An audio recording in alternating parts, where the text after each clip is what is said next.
Perayaan Imlek rasanya tak lengkap tanpa adanya atraksi barongsai.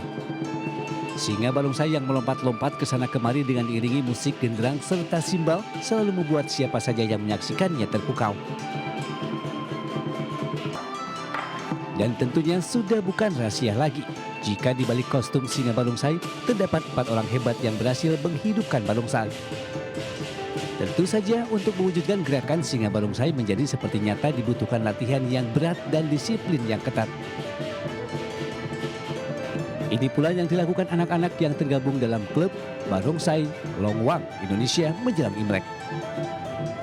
Mereka terus berlatih karena atraksi barongsai banyak melibatkan gerakan-gerakan kaki yang cepat, kuat, dan seimbang. Tingginya antusiasme masyarakat untuk menyaksikan pertunjukan membuat klub ini kebanjiran order menjelang Imlek. Karena kalau tidak dengan latihan yang teratur dan konsisten, itu permainan tidak akan seindah yang kita harapkan. Kalau kita selalu memberikan cerita, seperti yang tadi kita saksikan itu barongsai itu mabuk dan dia akhirnya apa? Menemukan permainan yang berupa kayak baling-baling. Akhirnya dia senang gitu. Bagi anak-anak ini latihan barongsai bukan hanya sekedar persiapan untuk menyambut Imlek 2025, tetapi juga bentuk kecintaan mereka terhadap tradisi turun-temurun yang telah menjadi bagian dari budaya Tionghoa di Indonesia.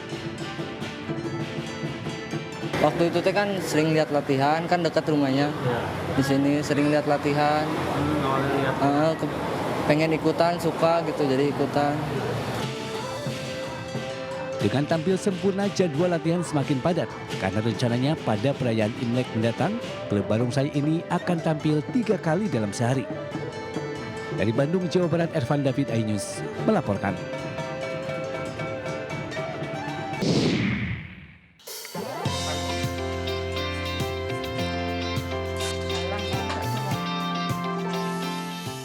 Kain sisa jahit atau yang biasa disebut kain perca sering dianggap kurang bermanfaat.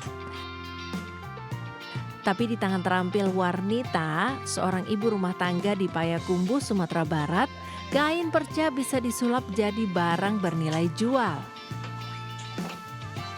Kain-kain sisa ini dikreasikan menjadi berbagai kerajinan seperti tas, souvenir, dan juga produk aksesoris.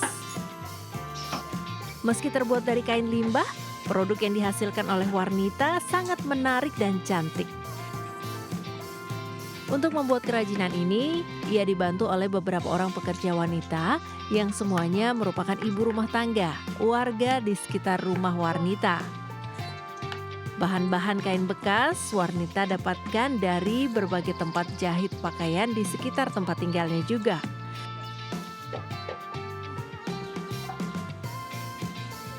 Ketertarikan Warnita membuat kerajinan kain perca ini berawal ketika ia membuka usaha jahitan dan melihat banyak kain sisa terbuang. Ia kemudian berinisiatif memanfaatkan sisa kain untuk membuat kerajinan.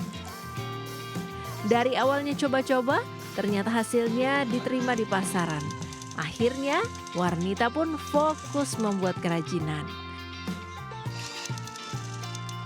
Produksinya adalah kalung dan tas, biasanya dipakai ibu-ibu berpakaian adat atau untuk menghadiri acara-acara khusus.